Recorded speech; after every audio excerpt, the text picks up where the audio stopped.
For centuries, the word democracy has been glorified as the ultimate symbol of freedom, justice, and progress. Politicians raise it like a sacred banner. Nations wage wars in its name. Schools and media portray it as humanity's greatest achievement. Yet behind the polished mask of democracy lies a system of deception, one that has caused chaos, division, and collapse in country after country. Far from being the path to justice, democracy has too often been the road to corruption, instability, and tyranny.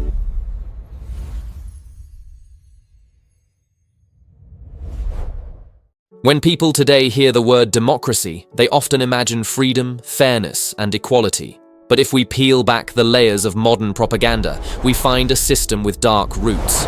Democracy did not emerge as a beacon of justice. It began as a dangerous experiment in ancient Greece, one that brought instability, betrayal, and collapse. The birthplace of democracy was Athens in the 5th century BCE. Here, citizens gathered in assemblies to vote on laws, war, and leadership. At first glance, this may sound noble, but who were these citizens? Only free adult males of Athenian birth. Women, slaves, foreigners, and the poor majority were excluded from participation. The system that is celebrated as government by the people was, in truth, government by a privileged minority. From the very beginning, democracy was built not on equality, but on exclusion. Even within its narrow base, Athenian democracy quickly showed its flaws. Decisions were made not through wisdom or justice, but through passion, persuasion, and manipulation. Skilled speakers could sway the mob, turning public opinion as easily as one turns the wind. Leaders rose not because of their integrity, but because of their ability to entertain and deceive. It was rule not by reason, but by rhetoric. The result was reckless policies, short-term thinking, and repeated disasters. The most famous example of democracy's failure was the Peloponnesian War. In 431 BCE, driven by popular votes and fiery orators, Athens plunged into a devastating conflict with Sparta. The Democratic Assembly made reckless decisions that cost thousands of lives and ultimately brought Athens to ruin. At one point, the assembly even voted to massacre the entire male population of the city of Mytilene and enslave its women and children, only reversing the decision at the last moment. Such horrors were not accidents. They were the natural outcome of mob rule, where justice is decided by a show of hands rather than by moral truth. Even the greatest minds of Greece saw through democracy's illusions. Plato, who lived through the collapse of Athens, described democracy as one of the lowest forms of government. In his masterpiece, The Republic, he warned that democracy was nothing more than anarchy in disguise, a system where freedom without limits leads to chaos, where selfish desires replace discipline, and where the mob, intoxicated by its own power, inevitably opens the door to tyranny. His student Aristotle agreed, arguing that democracy was unstable and easily corrupted, turning into the rule of the poor majority oppressing the wealthy minority, until balance was lost and collapse followed. Indeed, Athenian democracy did collapse. In 404 BCE, after years of disastrous wars and internal strife, Athens fell to Sparta. The so-called democratic experiment had left the city weakened, divided, and vulnerable. In its place rose tyrants and oligarchs who ruled with iron fists. The dream of democracy ended not in glory, but in ashes. And yet, despite this history of failure, the idea of democracy was never entirely buried. Centuries later, European thinkers would resurrect it, polish its image, and present it as a savior of mankind. They conveniently ignored its record of instability, exclusion, and bloodshed. Instead, they romanticized Athens as the cradle of liberty, while overlooking the harsh truth. Democracy was a system that destroyed itself from within. This flawed beginning is crucial to understand. Democracy was never designed to protect divine justice or universal morality. It was not meant to defend the weak or establish truth. From its birth in Athens, democracy served the interests of the loudest voices, the wealthiest citizens, and the most manipulative leaders. It was a game of power dressed up as governance. Contrast this with the Islamic understanding of leadership. While Athens excluded women, slaves, and the poor, Islam honored them as part of the community. While Athens allowed decisions to be swayed by the mob, Islam established shura, consultation guided by divine law, ensuring that human passion could never overrule God's justice. From the start, Islamic governance was rooted in principle, not popularity. The origins of democracy reveal a lesson that history has repeated many times. When human desires become the measure of right and wrong, justice collapses. Athens was only the first proof. Many more would follow. After the collapse of ancient democracy in Athens, the idea lay dormant for centuries. Empires rose and fell: Rome, Byzantium, the great Muslim caliphates. But none embraced democracy as their foundation. The reason was clear. Serious civilizations understood that justice could not be entrusted to the passions of crowds or the whims of assemblies. But in early modern Europe, as religion weakened and secular philosophy grew, democracy was resurrected, not as a tool of justice, but as a weapon against divine authority. The 17th and 18th centuries marked what Europeans proudly call the Age of Enlightenment. It was an age that claimed to celebrate reason and liberty, but in truth it sought to strip God from public life and replace him with man-made systems. Philosophers, writers, and revolutionaries promoted democracy as a way to throw off the chains of monarchy and religion. But behind their lofty slogans of liberty and equality lurked darker motives: a hatred for divine law, a desire to elevate man's desires above God's commands, and a hunger for power disguised as freedom. One of the earliest demonstrations of this new democratic spirit came in England. In the mid-1600s, civil war broke out between the monarchy and parliament.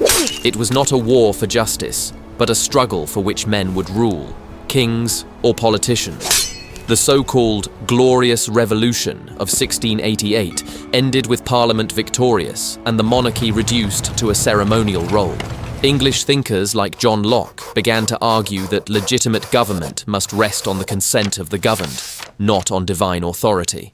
At first glance, this might sound appealing, but its deeper meaning was devastating. Locke was saying that God's law no longer had authority in politics. Morality would now be decided by men. This philosophy spread rapidly across Europe and the Atlantic. The French Revolution of 1789 is often hailed as the birth of modern democracy. In reality, it was a blood-soaked nightmare. The revolutionaries promised liberty, equality, and fraternity. Instead, they delivered mass executions, political purges, and years of terror. The king and queen were executed, thousands were guillotined, and France descended into chaos. The very democracy that was supposed to bring freedom instead gave birth to tyranny, first through mob rule, then through Napoleon's dictatorship. Even in America, where democracy was glorified as a shining light, its contradictions were clear. The Declaration of Independence proclaimed that all men are created equal, but in practice, millions of Africans remained enslaved. Native Americans were massacred and driven from their lands, and women were excluded from political life. The new democracy served the white male elite while deceiving the masses with slogans of freedom. It was Athens all over again, exclusion disguised as equality. What tied all these movements together was the rejection of divine law. The Enlightenment philosophers despised the authority of the church and the morality of Scripture. To them, democracy was a way to silence religion and enthrone human opinion. When Locke argued for the separation of church and state, he was not defending justice. He was ensuring that God would have no place in lawmaking. When Rousseau spoke of the general will, he meant that the crowd's desires should replace the Creator's commands. Democracy became the tool through which man declared himself the new legislator. The results were catastrophic. Throughout the 18th and 19th centuries, democratic revolutions swept across Europe. Each one promised freedom and ended in bloodshed or oppression. The revolutions of 1848, often called the Spring of Nations, saw uprisings in more than 50 European states. But within a year, nearly all collapsed into failure, crushed by military force or corrupted by internal division. Democracy proved once again that it could ignite passion but not sustain order. Meanwhile, the newly democratic states pursued colonial empires abroad. Britain, France, and later the United States preached democracy at home while spreading tyranny overseas. Millions in Asia, Africa, and the Muslim world were enslaved, exploited, and occupied by these self-proclaimed champions of liberty. Democracy at home became imperialism abroad. The double standard was not a flaw of the system, it was its very essence. What emerges from this history is clear. The rise of Western democracy was never about justice. It was about rebellion. Rebellion against monarchs, rebellion against religion, and most importantly, rebellion against God. It replaced divine law with human desire, and in doing so, unleashed centuries of instability, hypocrisy, and bloodshed. By the dawn of the 20th century, democracy was celebrated as Europe's greatest export. Yet its record was soaked in contradiction. Revolutions that destroyed nations, governments that served elites, and empires that enslaved the world. Every ideology has its prophets. Communism had Karl Marx, capitalism had Adam Smith, and democracy, the creed that dominates our modern world, had John Locke.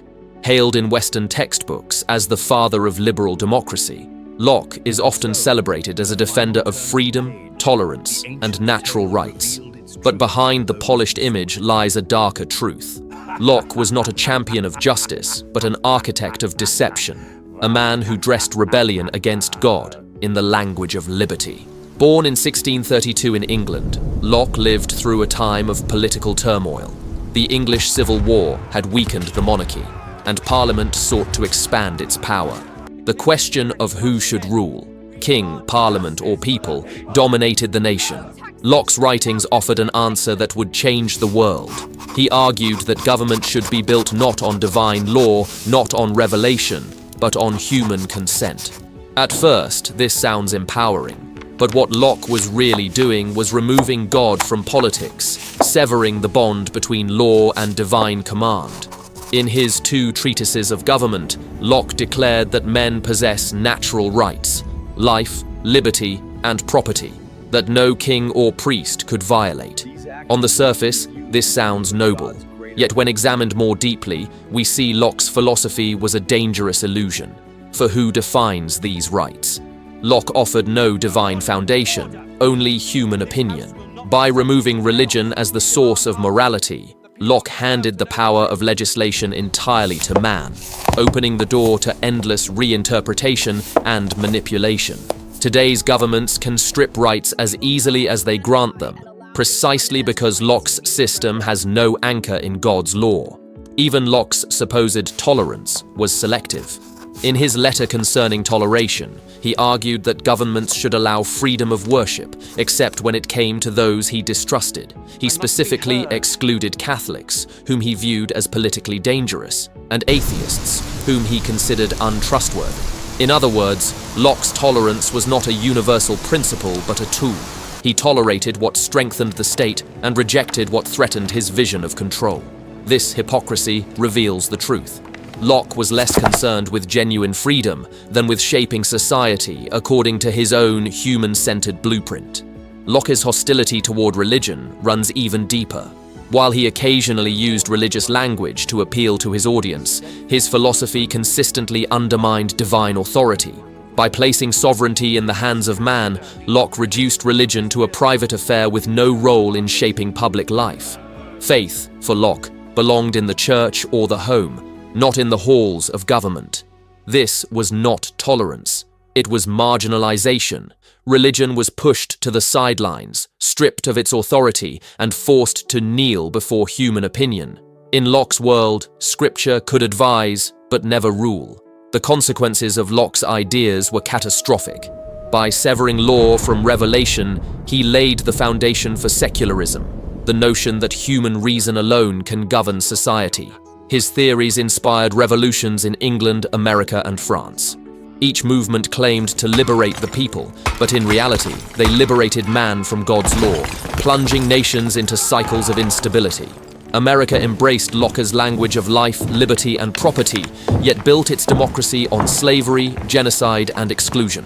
France adopted Locke's ideals, only to collapse into terror and tyranny. The problem was not the misuse of Locke's ideas, it was the ideas themselves. Perhaps the greatest irony of Locke's legacy is his obsession with property. He argued that the protection of property was one of government's central duties. But whose property?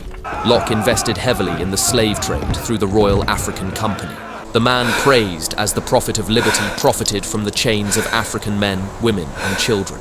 For Locke, liberty and property were not universal rights, but privileges reserved for the powerful. His democracy was never meant for all humanity. It was meant for the elite. When we strip away the academic polish, Locke emerges not as a hero, but as a villain. He replaced divine justice with human consent, turned religion into a private hobby, and sanctified inequality under the banner of liberty. His ideas gave birth to modern democracy, but they also unleashed the secular, materialist worldview that dominates today's politics. The corruption, hypocrisy, and instability we see in democratic states are not accidents. They are the logical fruits of Locke's philosophy. Contrast Locke's vision with the Islamic system of governance.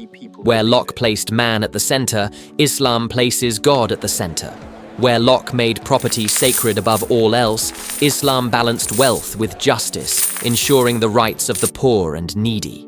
Where Locke pushed religion aside, Islam made divine law the foundation of society.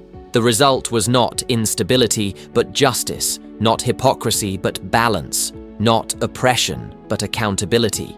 John Locke is remembered in the West as a liberator, but in truth he was an intellectual tyrant. He liberated mankind from the authority of God only to enslave it to the authority of man. His writings may have inspired revolutions, but they also inspired centuries of corruption, inequality, and secular arrogance. If democracy is a poisoned tree, Locke was the gardener who planted its roots. By the dawn of the 20th century, democracy had spread across the world like wildfire. Western intellectuals praised it as the final stage of political evolution, a system that would supposedly guarantee peace, equality, and prosperity. But reality told a different story. Time and again, nations that embraced democracy did not find stability, but collapse. They did not achieve justice, but corruption. Democracy promised freedom, yet delivered tyranny in disguise. To see this clearly, we must examine real-world examples. Across different eras and continents, democracy has repeatedly shown its true face: instability, division, and ruin. Germany after World War I became one of the clearest examples of democracy's failure. In 1919, the victorious Allied powers forced Germany to adopt a democratic constitution, creating what became known as the Weimar Republic. It was hailed as a new era of liberty and progress. Yet beneath the surface, it was a system doomed to collapse. The Weimar Republic was built on fragile foundations. Its parliament was fractured into dozens of parties, none able to hold stable majorities. Governments rose and fell in rapid succession, paralyzing decision-making. Instead of uniting the people, democracy divided them into competing camps, each chasing power at the expense of stability. Meanwhile, the economy collapsed. Hyperinflation in the early 1920s destroyed savings, while unemployment soared. The democratic system proved incapable of addressing the crisis. Politicians debated endlessly, while ordinary Germans sank into despair. The people, disgusted with the failures of democracy, turned to extremes. On one side, communists promised revolution. On the other, nationalists promised order.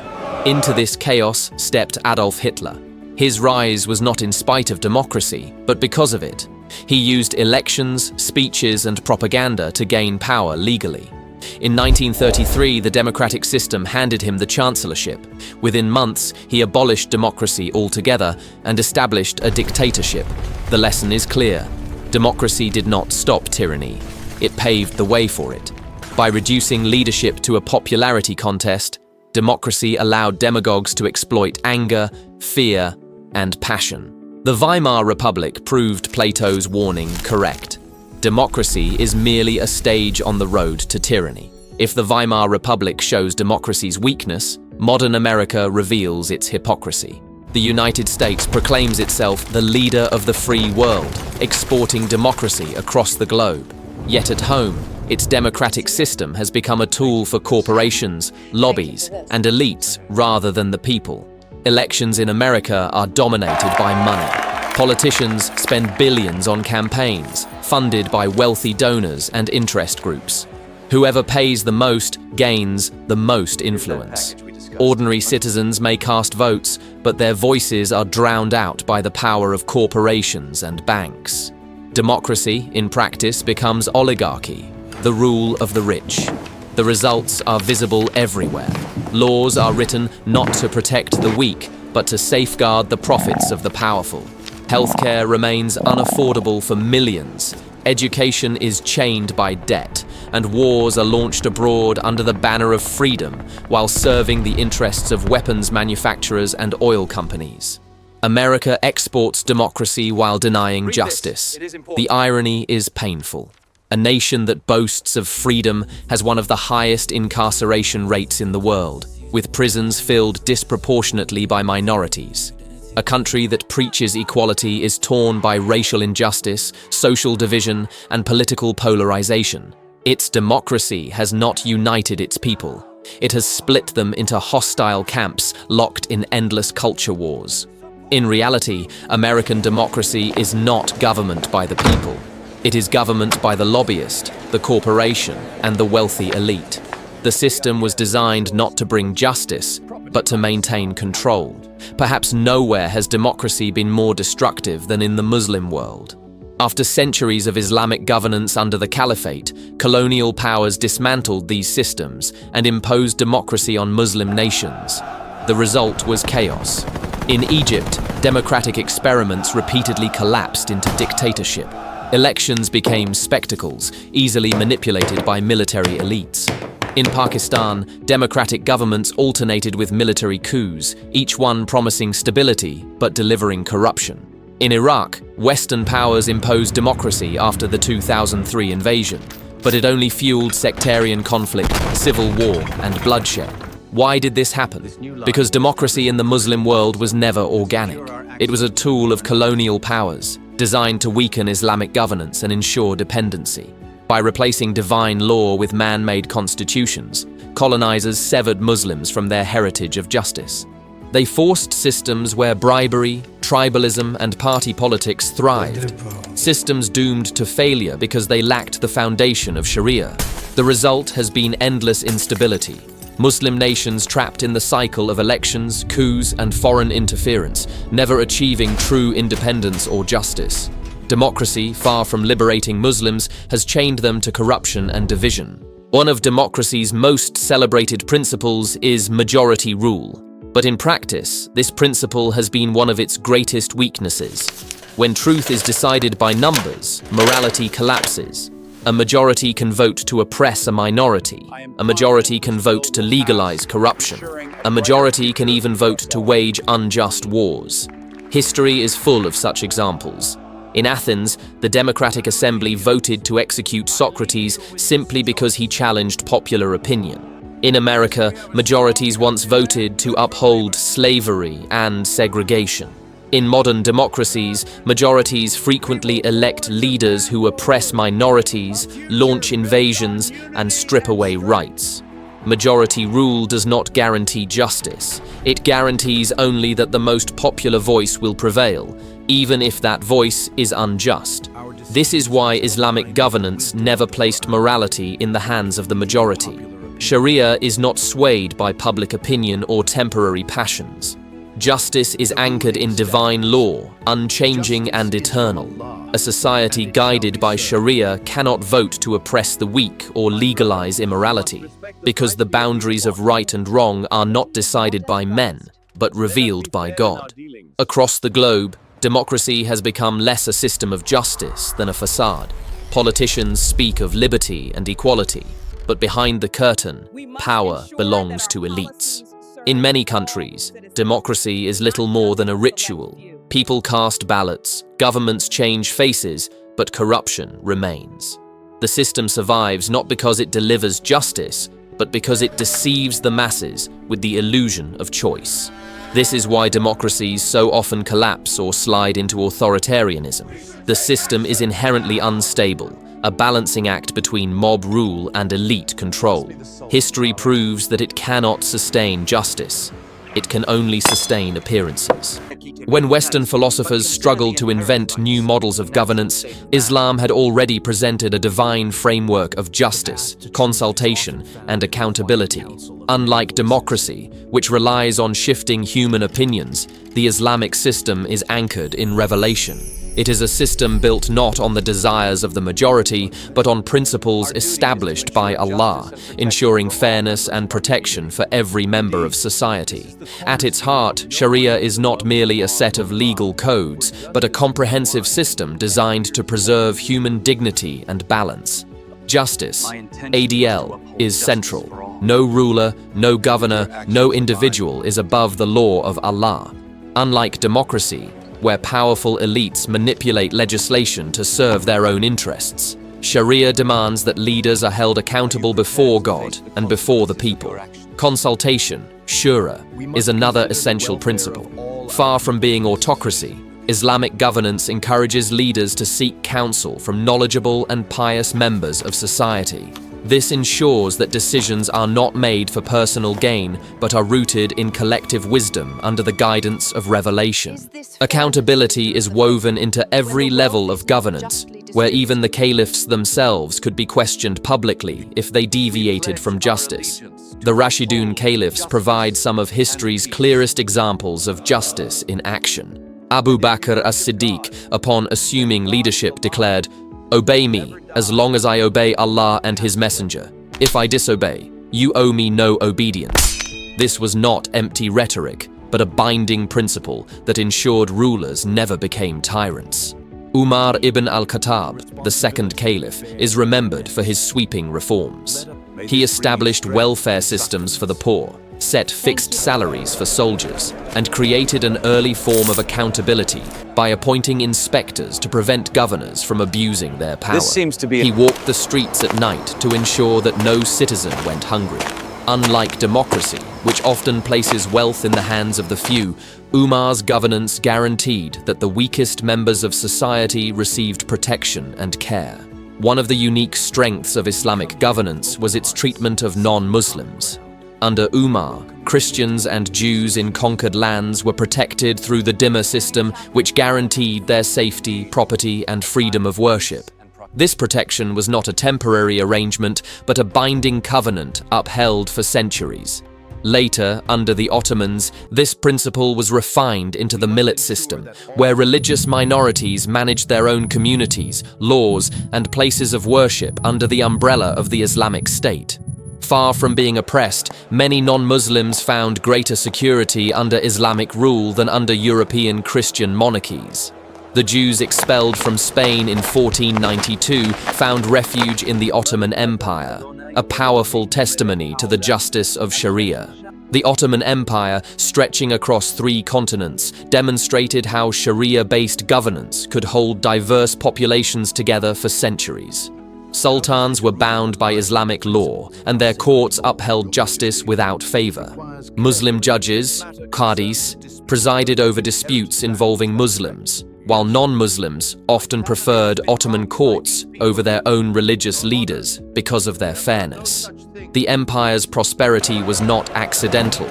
It was the product of a system where rulers were servants of the law, not its masters. Corruption was not tolerated, and even sultans could be dethroned if they failed in their duties to uphold justice. In contrast, democracies often collapse under the weight of corruption, bribery, and lobbying by the wealthy. The contrast between Sharia and democracy could not be clearer. Sharia's moral foundations are eternal, rooted in revelation, and immune to manipulation. Democracy, on the other hand, is vulnerable to corruption because it is based on human-centered laws that change with time, fashion, and political pressure. In democracies, laws can be written to legalize immorality, exploit the weak, and protect the rich, all while claiming to serve the people's will. In Islam, truth and justice are not determined by majority vote, but by divine decree. Alcohol, gambling, and usury remain forbidden regardless of how many people demand them. In democracy, these vices are legalized and even celebrated if enough votes or money support them. This demonstrates the fundamental weakness of democracy. It has no permanent anchor. For centuries, democracy has been marketed as the ultimate system of governance, yet its instability, corruption, and moral decay are impossible to ignore. By contrast, the Islamic system of Sharia has consistently demonstrated stability, fairness, and justice across diverse civilizations. To understand why Sharia is superior to democracy, we must compare them at their foundations: divine law versus man-made law. At the heart of the debate is a simple question: who has the right to legislate? In democracy, legislation comes from the people, expressed through elections, parliaments, and majority votes. But history has shown that the people are often manipulated by propaganda, bribery, and corporate interests. Laws in democracies can legalize immorality today and criminalize righteousness tomorrow, depending on shifting political winds. In Islam, the right to legislate belongs to Allah alone. Sharia is not a human experiment, but a divine system revealed through the Quran and Sunnah. This gives it a permanence and stability democracy can never match. What Allah has declared lawful remains lawful forever, and what He has forbidden remains forbidden, regardless of popular opinion. This divine foundation shields societies from the chaos of human whim. Democracy is often celebrated as the rule of the majority, but this majority can easily become a tool of oppression. Wealthy elites, by influence, manipulate elections and control the media. Thus, democracy frequently results not in the rule of the people, but in the rule of the rich. By contrast, Sharia is not swayed by wealth or numbers. Justice is absolute and applies equally to rich and poor, ruler and ruled. The Prophet Muhammad declared, "By Allah, if Fatima, the daughter of Muhammad, were to steal, I would cut off her hand." This uncompromising commitment to justice ensured that no one stood above the law. In Islamic history, caliphs and sultans were held accountable before judges, something unimaginable in most democracies where leaders often enjoy immunity. One of the greatest proofs of Sharia's superiority is its holistic approach to human welfare. The objectives of Sharia, Maqasid al-Sharia, are designed to protect 5 essential values: faith, deen, safeguarding belief from corruption, ensuring that societies remain rooted in morality and purpose; life, nafs, preserving human life by prohibiting murder, oppression, and harm, while allowing just defense; wealth, protecting property from theft, fraud, and exploitation, while forbidding usury that enslaves people to debt; intellect, akal, shielding the mind from corruption through the prohibition of intoxicants and harmful practices; honor, guarding the dignity of individuals by criminalizing slander, adultery, and public indecency. Democracy, on the other hand, often undermines these very values. Faith is sidelined, life is endangered through endless wars, wealth is concentrated in the hands of corporations, intellect is clouded by drugs and immoral entertainment, and honor is degraded by the normalization of indecency. History provides the clearest evidence. Under Sharia, the Islamic world flourished for centuries. The Rashidun Caliphate established justice and welfare systems unparalleled in their time. The Abbasids fostered a golden age of science, philosophy, and medicine. The Ottomans governed vast, diverse populations for centuries with stability and fairness. Democracy, by contrast, has left behind division and bloodshed. The French Revolution, born from democratic ideals, descended into mass executions. The Weimar Republic in Germany collapsed into chaos, paving the way for Hitler. Modern democratic states are plagued by polarization, corruption, and social breakdown. Far from uniting societies, democracy often tears them apart. Even in modern times, nations that have attempted to implement governance rooted in Islamic principles often find greater stability than those that fully embrace Western-style democracy. Where Sharia is respected, communities enjoy stronger family structures, reduced crime, and social cohesion. Where democracy dominates, societies face rising inequality, broken families, and moral confusion. For example, while Western democracies debate whether marriage should even be defined at all, Islamic law has preserved the family as the foundation of society. While democracies legalize usury and drown populations in debt crises, Sharia prohibits interest, offering an economic model that protects the poor from exploitation. If you found this documentary eye-opening, don't let the message stop here. Share this knowledge, start the conversation, and let the truth about democracy and the justice of Sharia reach more people. Make sure to like this video, subscribe to the channel, and leave your thoughts in the comments below. Your support helps us create more in-depth documentaries that uncover hidden truths from history and society.